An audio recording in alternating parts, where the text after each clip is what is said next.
We are back. Thank you for joining us. I want you guys to know how much I love you. Thank you so much for joining in every week. It's been such an amazing ride. And I want to thank our sponsor, Veracity Networks, for joining us. And again, this is your host, Todd Sylvester, with the Todd Sylvester Inspires Belief Cast. I'm so excited for today. We have another amazing person that I got to meet in person a few weeks ago. It's Scott Porter, and thanks for joining us. Oh, it's so great to be here. Thanks, Todd. Yeah, we met on the set at Good Things Utah. We did, in the green room. Yeah, in the green room, yeah. So that was kind of fun.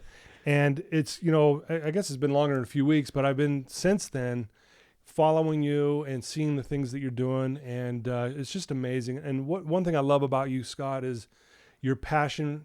You're passionate about what you do. Like, we know that you love what you're doing, and that's why you're so successful, I think. And not just what you're doing now, but so many different things. So let me give you a little background on Scott. Scott is a seasoned entrepreneur and a leader, having been the executive director of 2 nursing homes and a home health agency, co-founded as the CMO, the first all-you-can-fly membership airline called Surf Air. I'm saying that right? Yeah, that's right. That's amazing. You owned your own airline. You co-founded and launched the game of reverse charades, co-founded an international nonprofit organization called Singular Humanitarian, and been a management consultant with Gartner. Is that how you say that? Correct, yeah. Inside Out Development and General Assembly. He holds a BA in Public Relations and an MBA in International Business, Marketing, Entrepreneurship, both from BYU, as well as an MA in Spanish from California State University. He was born in Arizona.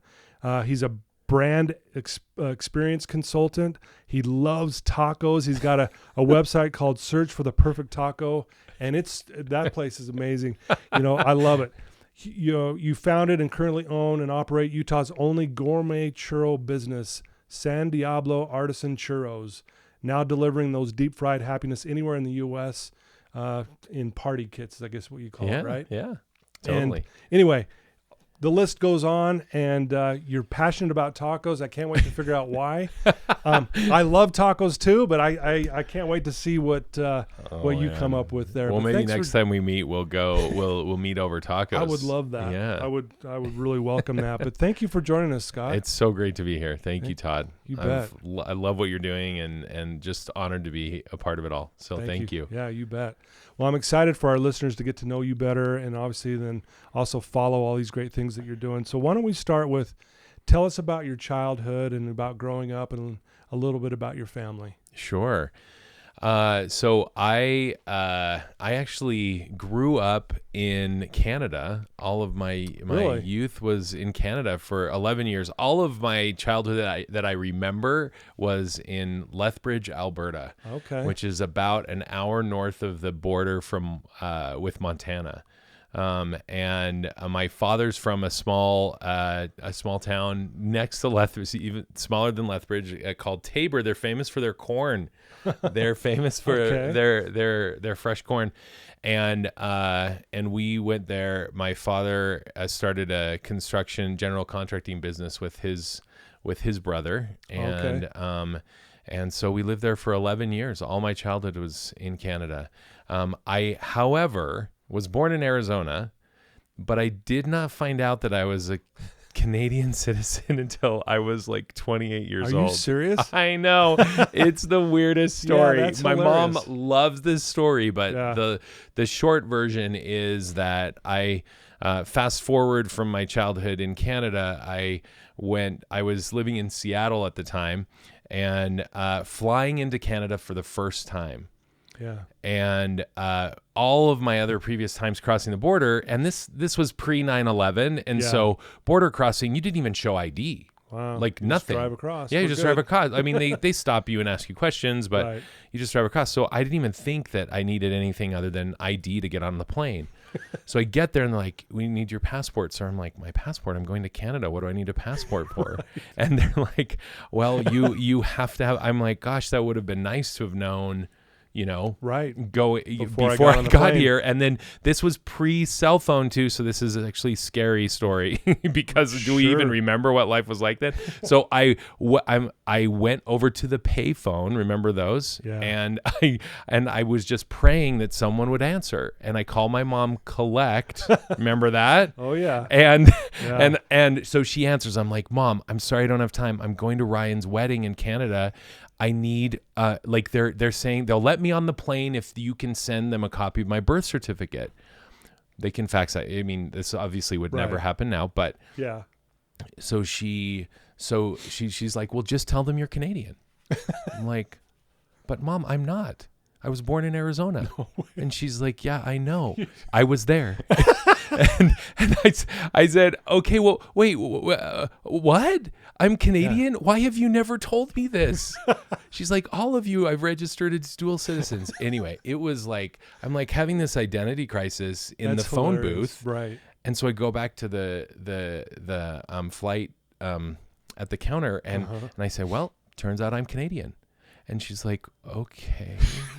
That's so weird.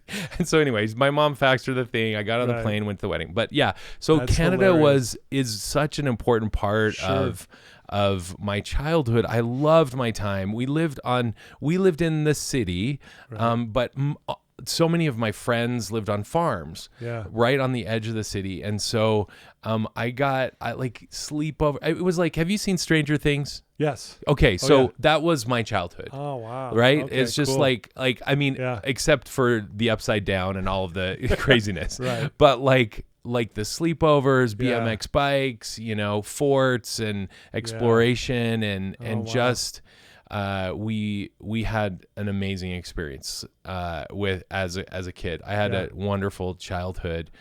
Growing up, best friends across the street. Our families did everything together. Oh, that's cool. It was very cold for a lot of the year. Yeah, that's how I envision. I've never been to Canada, so in my mind, I'm thinking it's cold winter the whole time. Well, not the whole time, but that's like what it feels like. Yeah. But there was really. I remember like Halloween. You get bundled up. It was literally like, I can't put my arms down, like Christmas Story, right? Yeah. Where and then you put your costume on top of your bundled up, and so you look like this Stay Puft Marshmallow Man, like, or walking down the street to get candy. But it was, my childhood in Canada was amazing. Some dear friends and just a wonderful community. Yeah, awesome. So it set the stage for a lot of how we were and what we did as a family. So I'm the oldest, and I have 4 sisters and a brother. Okay. And so almost like 4 of them were born in Canada, and then we moved to the United States when I was 13. We moved to St. George, Utah. Did your parents tell your other siblings they were Canadian, or everyone else knew? Yeah, exactly. Right. My mom seriously loves this story so much. She's like, it's "What so do you?" funny. I still think I just can't even believe it. But anyway, it's a great story. I love it. All of them knew that they were dual citizens, but I was the one with the identity crisis. Yeah, it's funny. They probably just assumed, well, he already knows. Right.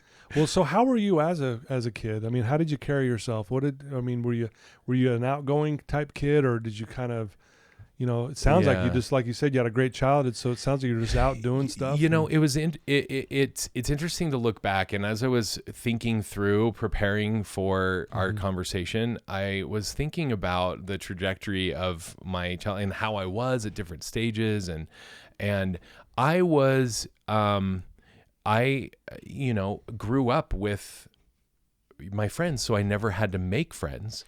And so I was like super confident, super outgoing, fun. We were like always on the exploration. We were making forts. We were like exploring the neighborhood. I was an entrepreneur. I created my first business I started was when I was like 9 or 10. I created a neighborhood newsletter. And so I interviewed my friends' parents about their vacation and what they did for work and all these crazy things. And then I typed it on the typewriter underneath the stairwell that was my office in my house in our basement. Wow. And then I sold it back to the neighborhood for like 25 cents, and they got a Xerox. I mean, this is like dating me. I'm sure anyone that's a millennial is listening like, I don't understand those words. What is this guy talking about? Yeah. So photocopy of the newsletter I sold to everyone, back to everyone. So it was it was always an adventure, everything. Yeah.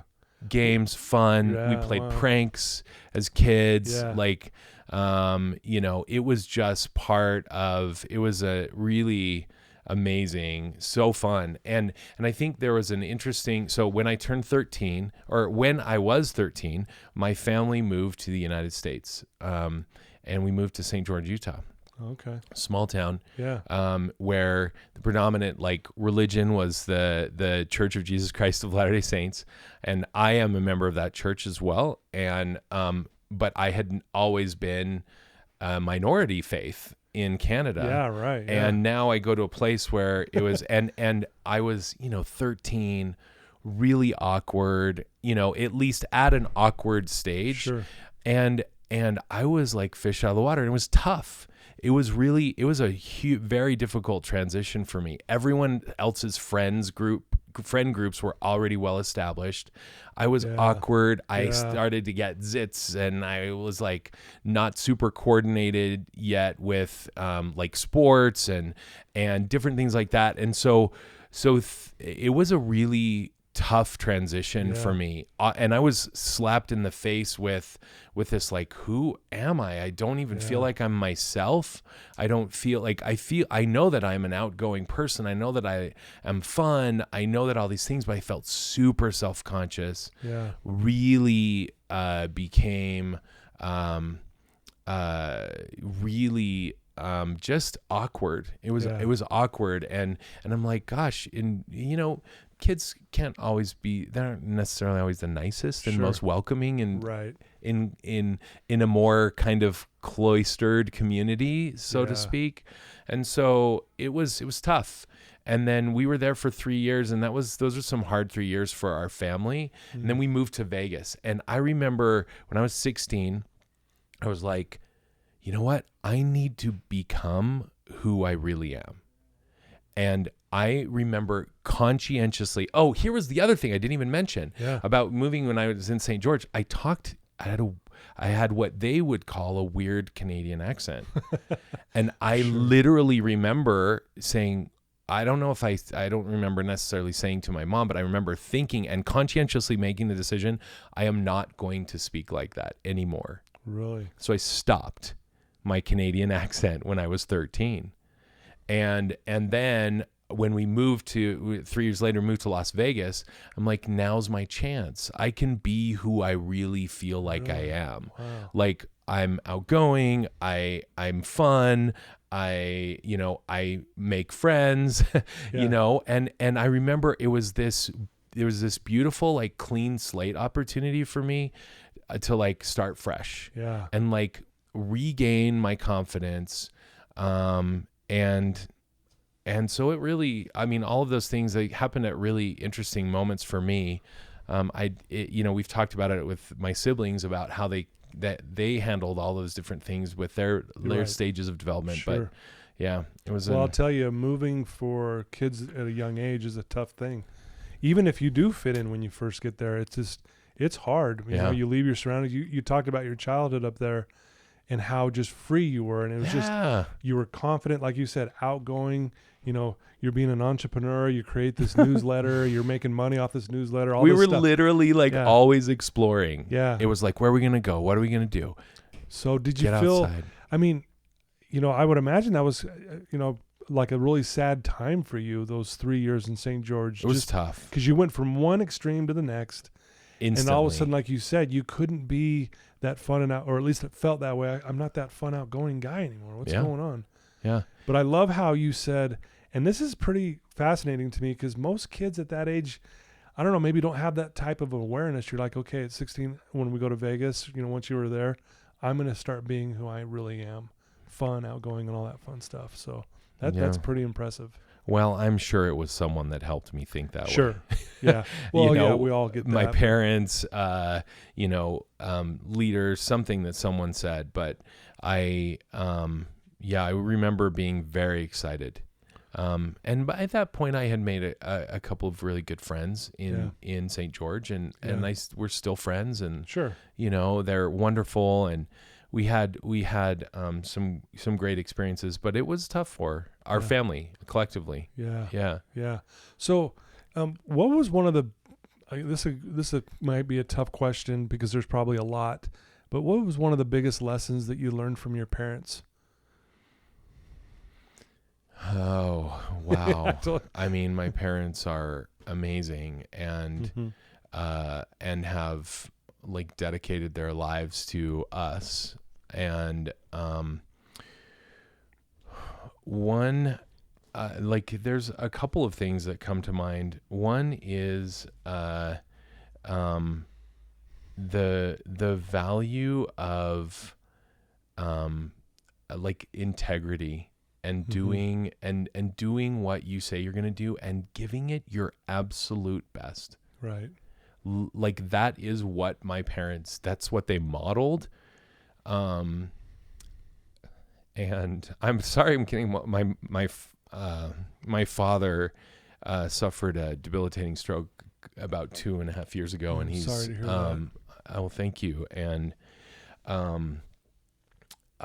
he's been living in a nursing home since, and we haven't been able to see him in a year because of COVID. So, I mean, we've seen him on video chat.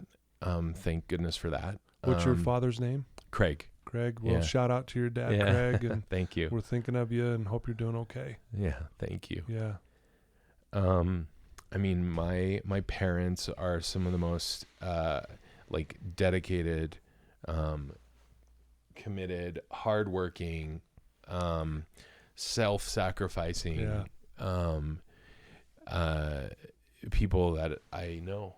I love them so much, and my dad has worked his entire life for us, and he's overcome a lot of obstacles, and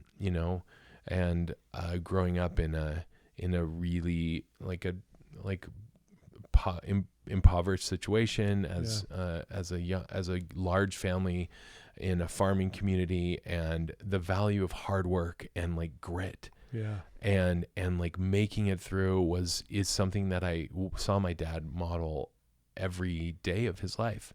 And I saw my mom as this committed go-getter, do everything and take opportunities on and make a difference. And together this combination has really fueled who I am and set this foundation for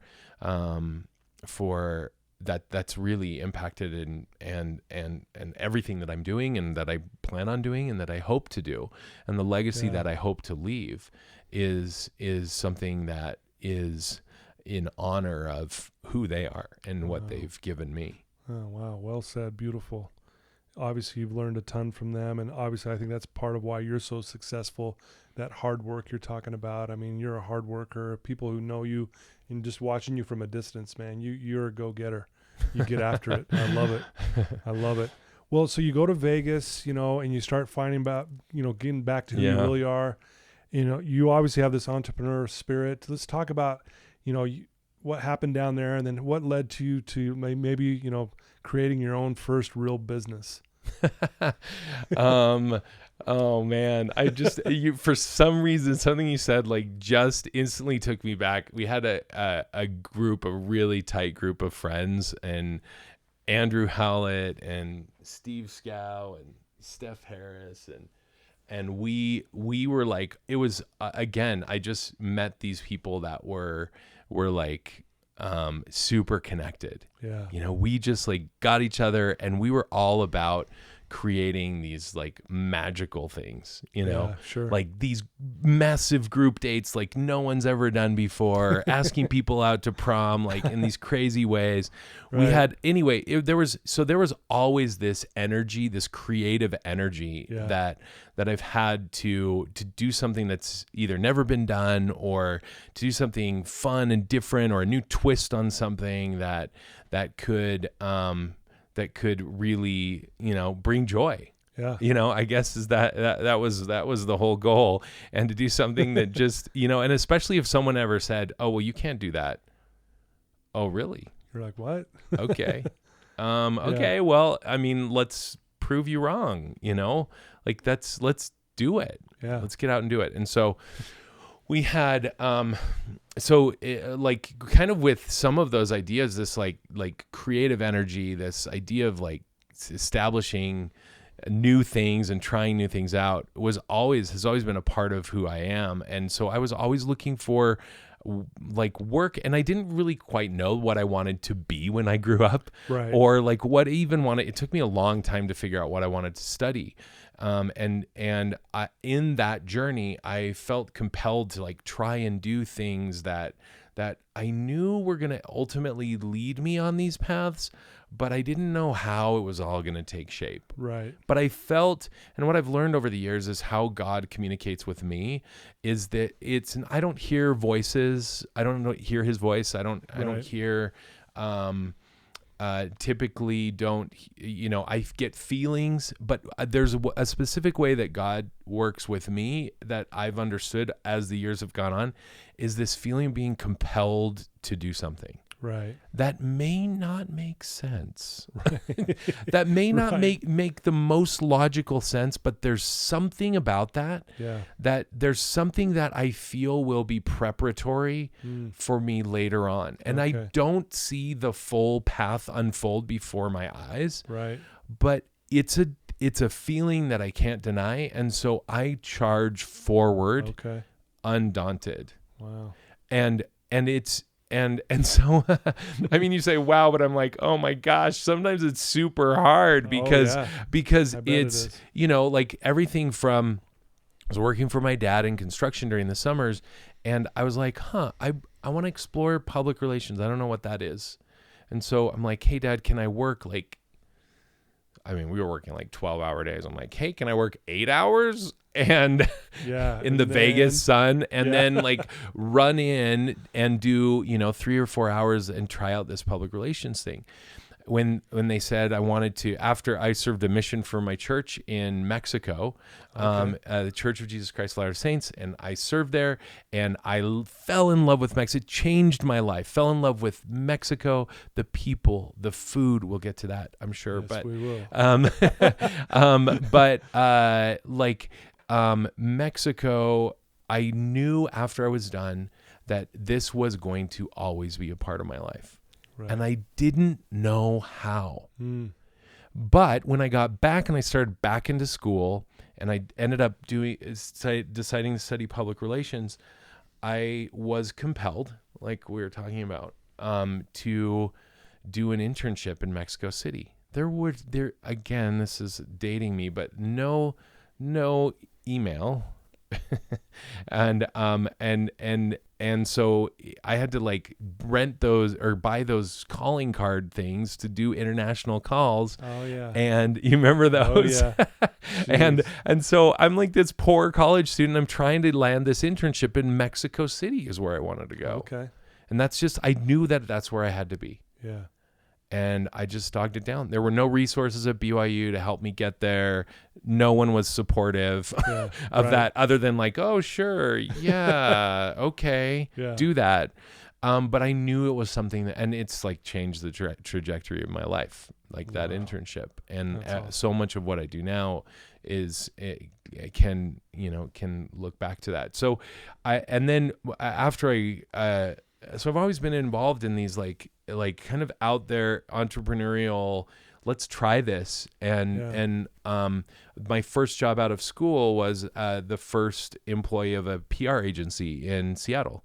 and brand new PR agents. I was, I literally built my IKEA desk on my first day on the job because there was no desk. Yeah. And so it's like, okay, here we go. This is what we do. New, yeah. And so that was my first entrepreneurial thing. And then after that, I've started a number of these things on either on my own or with partners, and and it's just been part of a very eclectic career path that's there's a common thread among all of it, but it's been a wild ride. I'm glad that I like to learn new things because I feel like I'm always learning. Wow, that's awesome.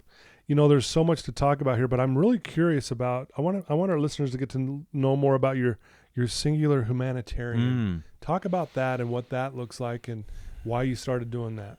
Yeah. So there was another defining time period in my life when I had left the nursing home business and just straight up decided I'd always wanted to live in DC. It was kind of one of those compelled. I'd always felt there's something that drew me to Washington DC. Interesting. So I'm I remember I was at the Crown Valley Parkway exit on the 5 in Southern California. I'm I'm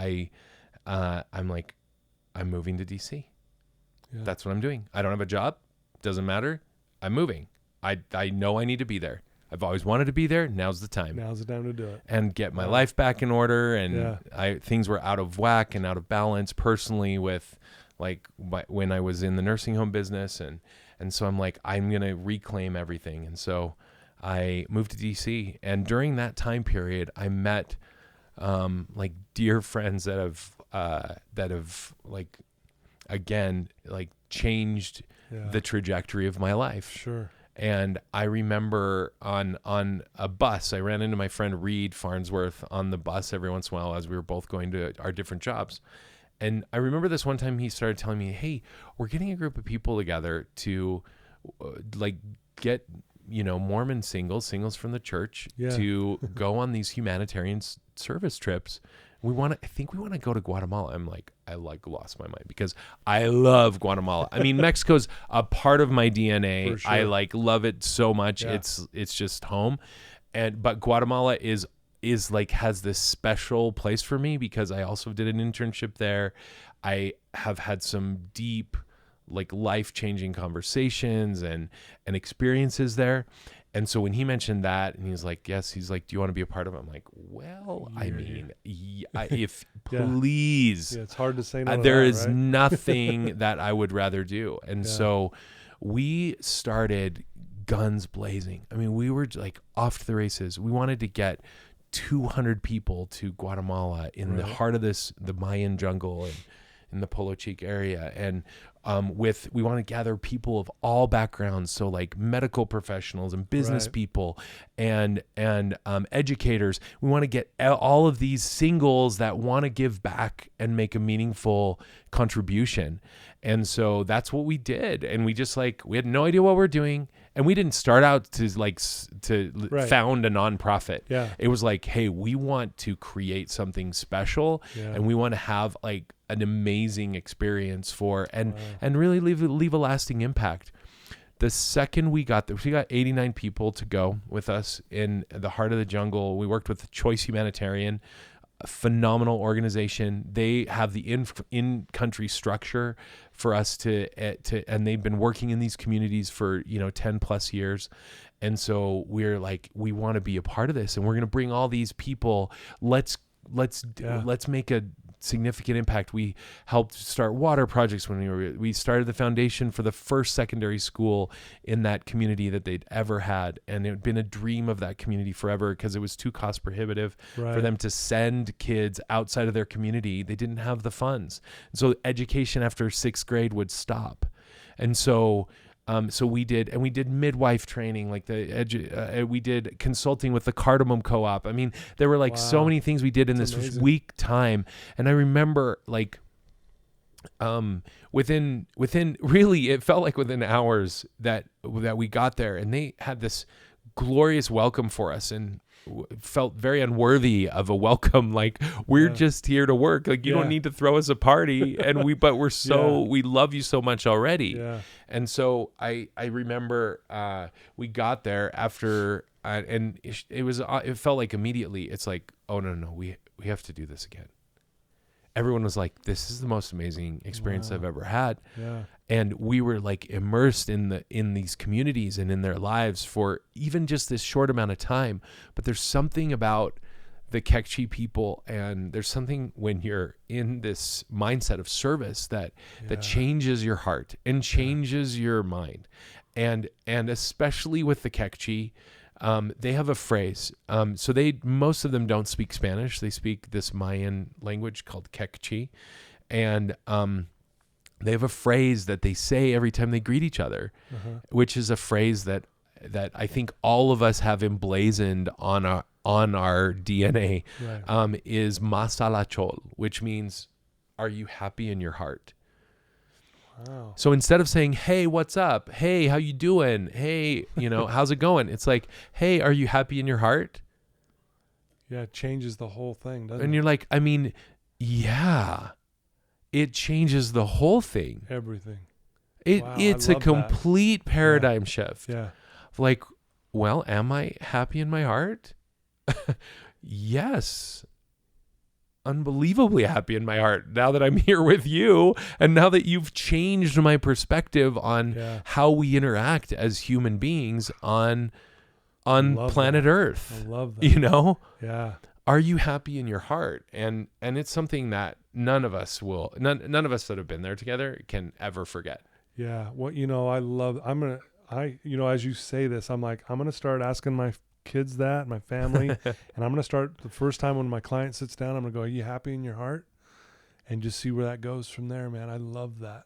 And I love the other thing you were saying, about the being in a position where you're serving someone else. And I just did a post on this today. Like, if we want something, we give it away, and then you've got it tenfold, right? Usually. So you go there and you're giving away your time, your energy, your love, all of it, right? And you get it back, like you said, tenfold. Not to make this about me, but like when I gave that money away to Lindy at the Lemonade Stand, I was giving it away, and I got my life.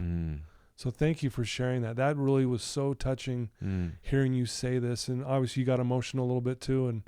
But I think our listeners need to understand, I mean, not that you don't understand this, listeners, but the more we can hear about how powerful helping someone else is, even if we're struggling ourselves. And here's something else that happened that I think it was day 2. I was now you got to imagine, I mean, this is like one of the most beautiful places. It's so beautiful. It's like lush green, and like the dirt is this, you have this goldfish with a shark fin. I wish everyone could see your office. Mindset is everything. There's this goldfish that has a shark fin strapped to it. It's amazing. I love it. So it's that color. The dirt is the color of that goldfish. It's this like deep red, orange dirt. It's kind of clay and thick. And we're digging the foundation for this secondary school. I was literally in this trench with Shalise Stevens. And out of the blue, she says to me something that I'll never forget. She just goes, you know what? I think we're the service project. I'm like, whoa. Yep. Yes, we are. And so to your perspective, to what you just shared about like getting something back tenfold. And one of the things and the complete like paradigm shift for me about my international humanitarian service that I've had the blessing and luck to be a part of is that it has changed my perspective on the fact that I think a lot of times when we're going to help someone, we think, and maybe we may not even like verbalize this, but sometimes we think, oh, we're really good. That we're good that we're going to help someone. We know that's so benevolent of us. Sure. I mean, we may not verbalize this, but sometimes it's like, oh, well, we have a lot to give, and we're going to be the ones that are with the benevolent ones. Right. We're the givers. Sure. You know? And so what ended up happening that's completely changed my life was this shift of like, you know what? No. Yes, we're certainly giving, but like we have so much to learn, so much to receive from this exchange as well. Guess what? I don't have all the answers. Like, I don't know all the right ways to do things. I don't especially I think there's oftentimes an American mindset of like, we do things right. And no one else does things correctly. Sure. Like we do. Because we know. Yeah, we know. Right? And I think we think like that sometimes. Of course, I'm like such a patriot. I love America. I'm an American citizen first, right? Yeah. I found out I was Canadian when I was 28. but like, I love America so deeply. Yeah. I also think that there is tremendous value in the way that other people do things.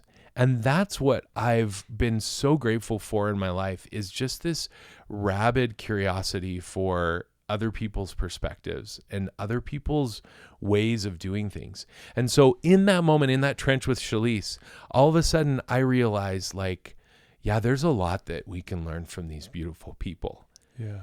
Like where, and Choice Humanitarian works you through this exercise, this mental and spiritual exercise of like, where's your poverty and where's your wealth? And where's their poverty and their wealth? And what you end up noticing in this is that where oftentimes we in a developing like economy or with lots of opportunity and resources, we are wealthy in certain areas and we're poor in areas of love, of community, of connection, and then you see this wealth in the Kekchi. It's like if Juan needs to build a house, like we go help Juan build his house. Like we're not like, hey, you know what? I got 15 minutes and I can be here. I can help you. And then I got things to do. Yeah. You know, it's just this sense of community and love. Yeah. And when you're immersed in that, you realize that like, you know what? There's so much, and we're so much the same all over the world. Yeah. All over the world. No matter what our socioeconomic backgrounds, our cultures, what we eat, language we speak, you know, how we look, it doesn't matter. Like we all need to be loved. We all need to be, all need to belong. We all, when someone falls down and they don't get hurt too bad, we laugh. It's funny, you know, like when there's something that happens that we celebrate, we want to do it with music and dance all over the world. Like that's what we do. Yeah. We eat, we all eat, thank goodness. Right. And when we cut, we bleed.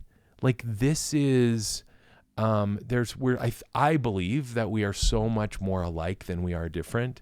And so the sooner that what that moment in that trench did for me was helped me realize that I have so much to learn from the examples of other people and how they're wealthy in different areas of their life, and how I need to receive that. Yeah. And I'm weak in those areas, and so I want to be like you. Wow. Because of who you are. Yeah. Wow. I'm so glad I asked that question about Singular Humanitarian, because I knew there was going to be some gold there, so to speak, for all of us to hear. So thank you so much for sharing that. That was like, you're welcome. Really hit me hard. It's something that has changed my life. We've done, dozens of expeditions around the world, and amazing. and along those lines of like, are you happy in your heart? I remember the first time I went to Nepal, and you may know the phrase namaste. Yes. Which means, loosely translated, I mean, there's all sorts of interpretations, but like the divine in me recognizes the divine in you. That's what namaste means, or something very close to that. Yeah, sure. And that also, I mean, we could spend hours and hours in lifetime talking about that. Yeah. That idea of like recognizing the divinity in someone else and honoring that. And I think if we truly, truly believe that, it would dramatically impact how we treated each other. Yeah. With kindness, and realizing that, everyone's going through their stuff, but yet we all have this divine potential. So how do we honor that in everything that we do? And that is very much a way of life in Nepal. Yeah. And there's a gentleness and a meekness and an honoring sense of that. There's a lot of fun in Nepal as well. Sure. But there is very much the namaste mentality is real. And it goes, and it's so in alignment with this, are you happy in your heart? Like, do you love other people? Right. And are you happy? Wow, that is so well said. Beautiful. I want to talk about, you have this website called Search for the Perfect Taco, and you are passionate about your love for tacos. This is true. I want to hear the story. I've got an idea now, but yeah, tell us, why you're so passionate about it, and and what this website's all about, and what you're trying to do with all of that. Yeah. I mean, this is literally like a lifetime of like searching for the perfect. I mean, as you know, because we talked about this, I grew up in Canada, not like this mecca of Mexican food. No. However, my mom grew up in Arizona and was from Arizona. And so she had some of that Southwestern cuisine in what we had growing up. I realized the other day that we had a pet cat, which is very odd because we didn't really ever have many pets, but I named my cat Taco when I was like 6 years old. It was an omen. Like it was meant to be. Yeah. And then I lived in Mexico, and that's just solidified everything. So I've just, love of the food. And then ever since then, I've just been on this lifelong search for amazing tacos everywhere I go. Yeah. And so, about 5 or 6 years ago, I realized that I when I left the airline and had this kind of opportunity to recalibrate and like, where am I heading with my career? What am I doing?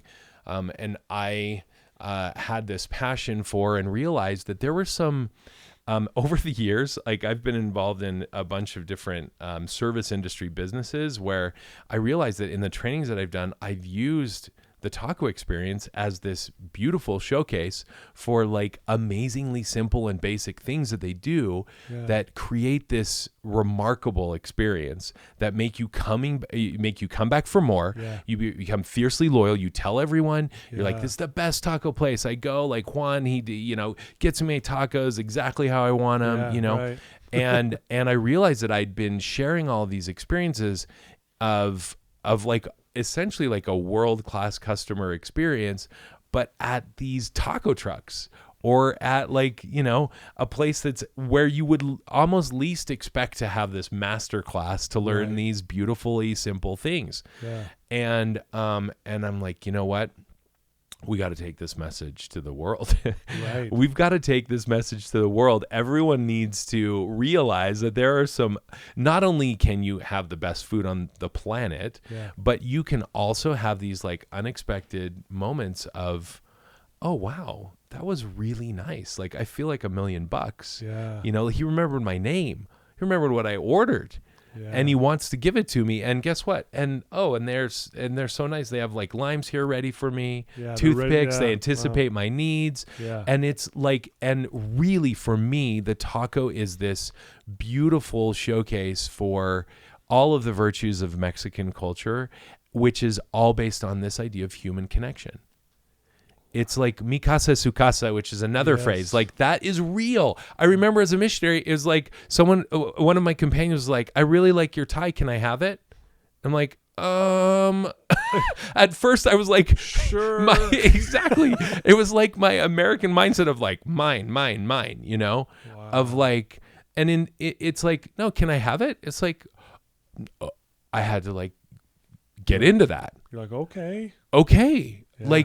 Like literally when they say mi casa su casa, it is legit. Yeah. Like, you come in and that is your house. Yeah.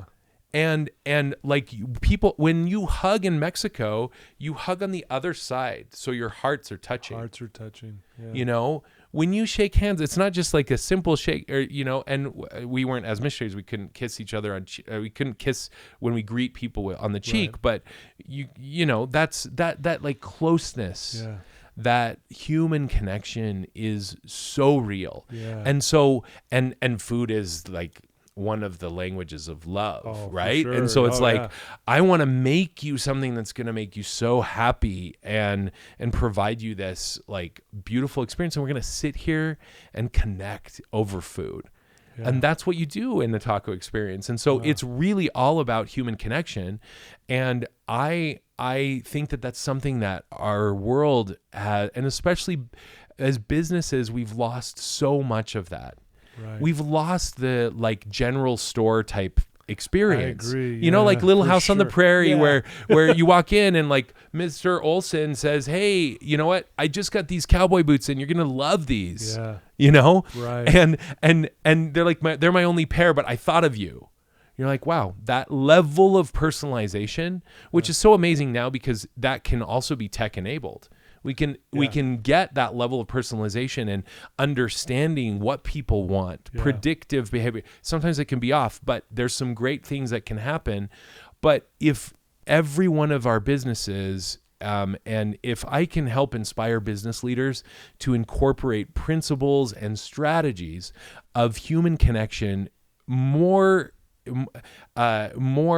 deeply embedded into their company culture, and then as a byproduct of that, that company culture where people feel like they're empowered and they're thriving and they're aligned with the mission and values, they will then create this amazing experience, like a Trader Joe's type experience, a Disney type experience, these experience, hopefully a San Diablo type experience where people feel like we care. When you come to us, you feel like a VIP. Yeah. And we ring the cowbell for you. And we say, your kid's so cute. Let me give you an extra churro. Whatever it is. Yeah. Like that type of level of personalized touch, and where because really our world we're unfortunately, as you know, highest levels of anxiety and depression and unfortunately suicide that we've ever seen in the world right now. Relapses up over 1,000% every month. I mean, you know, it is. And you talk about that human connection, and I got to point something out because you definitely are a man who practices what he preaches. Because a week ago, well, less than a week ago, you sent me some of your churros. And the package it came in with a beautiful thank you. And I'll tell you, it was like, wow, I felt that specialized, you know, general store kind of feeling about it. And I felt connected to you, to be totally honest with you. I mean, not to sound awesome. It's just the truth. And I love that. And so thank you for one. The churros were amazing. San Diablo. Deep fried happiness. Yes, that's what we say. Deep fried happiness. Absolutely. You deep fry it, man. How can it be wrong? But I just want to point that out that it's kind I hear what you're saying. And that's what you do as a consultant, right? You're trying to help these businesses incorporate this back into the game. Right? Yeah, absolutely. And the taco is just the beginning of the conversation. Yeah. It's like, hey, let's go there and we'll get inspired. And then guess what? While you're there, we're gonna learn these amazing simple principles and we can help you implement these and figure out how do you align your mission and values with your team? How do you deeply embed that into their ethos and their psyche and their hearts and minds so that they can then be fully empowered to create that experience for others? Because like we were saying, like that will be a huge differentiator for any business or organization or family. I mean, we all have a brand. We all have a personal brand, a family brand. Yeah, sure. The organizations that we belong to have a brand. If all of us in our areas of influence can just uptick one level of more human connection and more authentic, genuine realness into what we do, we will see dramatic results. Dramatic results in like business success, in happiness. I mean, imagine like obviously costs can go down because you don't have churn on your employees. They're happier. They feel empowered. You're not spending more money on recruiting new people and training, constantly training. Your customers will stay with you longer. And really for me, like zooming out from all of this, from like a legacy standpoint and a long-term perspective on this, I just want to make the world a better place. Yeah. I want to make people happier. And if I can inspire business leaders that then create these principles that will have these touch points of happiness, these micro interactions at every turn, whether it's on the phone, over email, in a package, in person, whatever it is, then we can raise levels of happiness collectively, self-worth. How special do you feel when you're at a place like, I mean, I'm such a huge fan of Trader Joe's. Like, and most people are. And when I speak, I ask the audience, everyone, like sometimes people will even verbalize, oh my gosh, I love Trader Joe's. They'll like interrupt me. I'm like, I know. And I ask, how many grocery stores do you pass between your house and Trader Joe's? Yeah. How many? Yeah. Like literally count them. Probably and so, 3 or 4. Yeah, exactly. Least, right? 3, 4. Sometimes it goes up. People get up into the double digits sometimes. Wow. Because they love it so much. Why? Because when you go, you feel like a human being and you feel like they care. Yep. And so you will be loyal to them and you will continue to go to them. Yeah. And they have successfully cracked that code.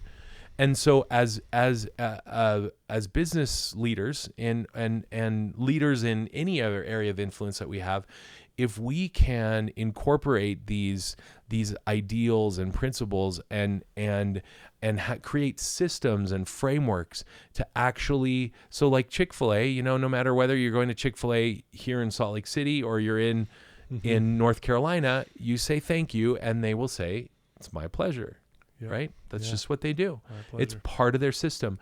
Disney, no matter where you go, everyone is a cast member.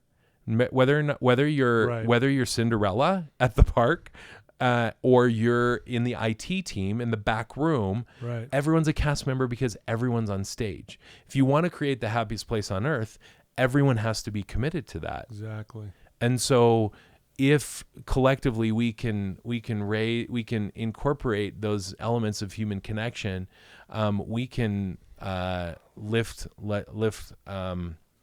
make happiness happen all over the world. More levels of happiness and self-worth. Wow. And that's what I want to spend the rest of my life doing, is helping to have other people feel the love that you felt with Lindy. Right? Yes. Oh yeah. To feel the love that I felt in the experiences that I've shared, to feel the love of God, to feel the love of a higher power, if whatever you believe personally, but it's real and it's life changing, and so that's what I want to spend my life doing, and I just happen to be doing it with tacos and churros. Yes. Which I'm really grateful for because they're so delicious. They're amazing. Well, and I'm feeling that love from you even right now. Like I'm feeling it. And you sent me those churros, but that was amazing, by the way. But more so, I'm just feeling it sitting here with you're just a good guy, man. Passionate. I can feel your love. And I believe you when you say, I just want to make this world a better place. You do. Let's just be honest, Scott. You do that. And that's why I'm so grateful to have you on today. And for our listeners, I mean, I'm sure right now they're just going, man, this guy's amazing. I'm so glad I took some time to listen to him today. So I'm just blown away right now, to be honest. Well, you're too nice. I mean, I seriously feel like I'm just like anyone else. And I mean, we're all learning together. And we're all on. Recently, one of the leader of the Church of Jesus Christ, President Nelson, recently prayed in a worldwide fast, and he prayed, and he used a phrase that has really stuck with me recently. He said, he addressed God, and he said, "Dear Heavenly Father," or something like that, "as fellow passengers on thy planet Earth." I've really thought so much about that. Like, we are literally all just passengers on this earth together, learning, growing, messing up royally, right. Not doing, not doing what we think we should all the time, really having and really being successful at some things, and celebrating the small wins and doing great things, but we're literally all just passengers, like learning and going through life together. So I just feel so blessed to and lucky to have the experiences that I've had that have where God has like slapped me upside the head and been like, "No, you need to learn this. Yeah. You need to learn this." Right. Because this will not only help you, but then now you have a responsibility to help others. Yeah. Love it. So beautifully said, Scott. I love it so much. If people want to, I want to talk about a couple things. If people want to reach out to you and find you, what website would they go to and learn more about what you're doing, even when, as a consultant and all these other things that you're doing? What's the best place for them to do that? And then you had a really cool idea before we started, like maybe doing some sort of a giveaway. So let's maybe talk about getaway that. Sounds good too. Did I say getaway? But let's do both. You said you said both, actually.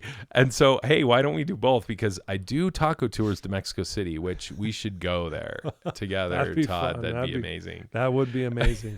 That would be amazing. I would love to stay in touch with everyone and connect with you.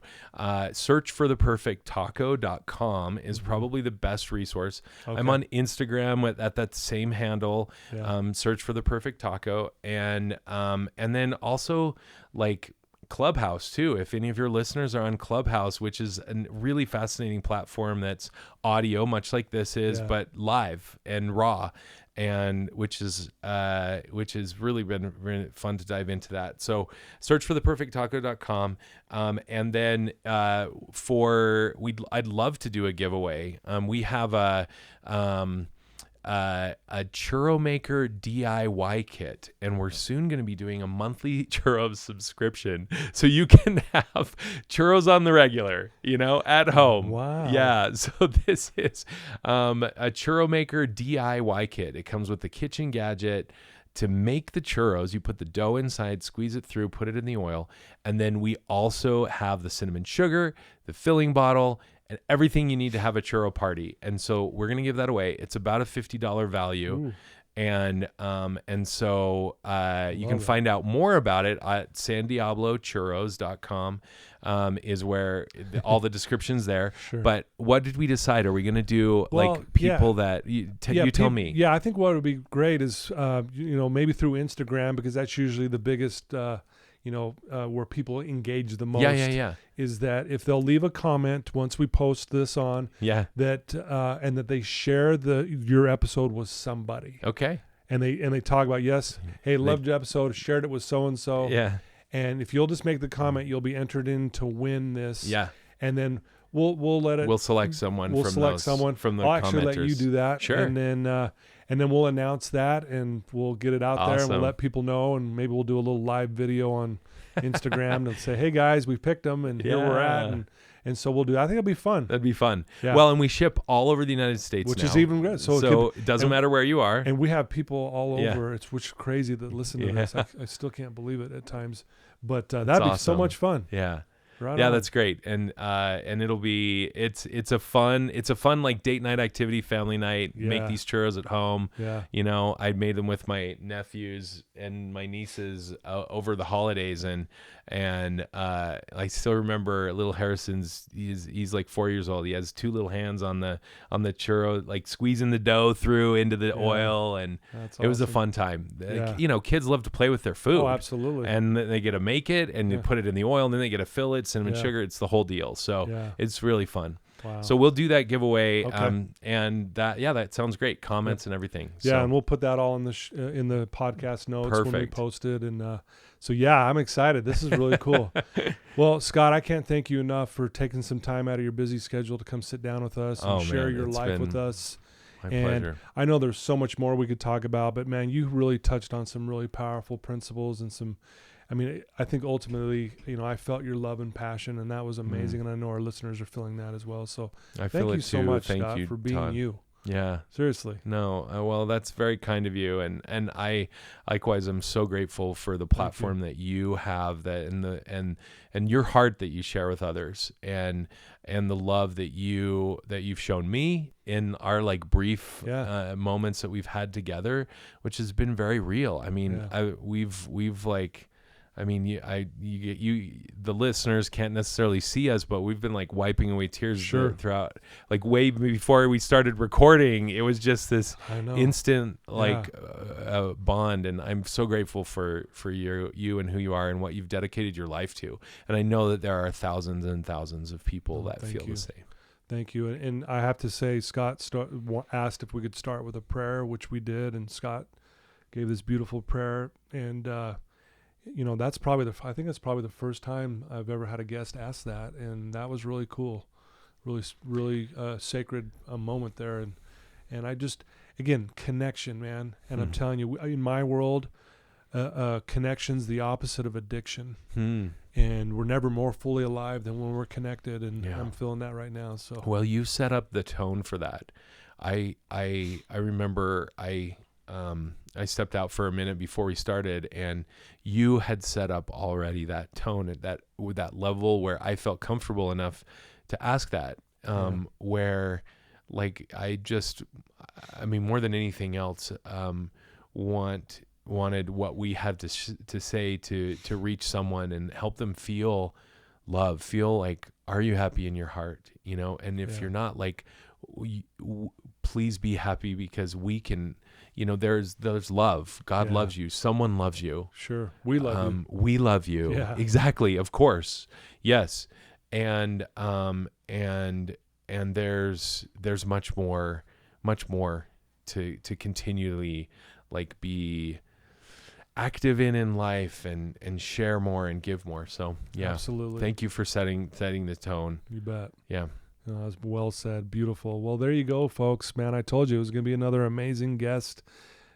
Scott Porter, thank you for listening in on him. Please check this out. Share this with some other people so you can join or be entered to win the giveaway.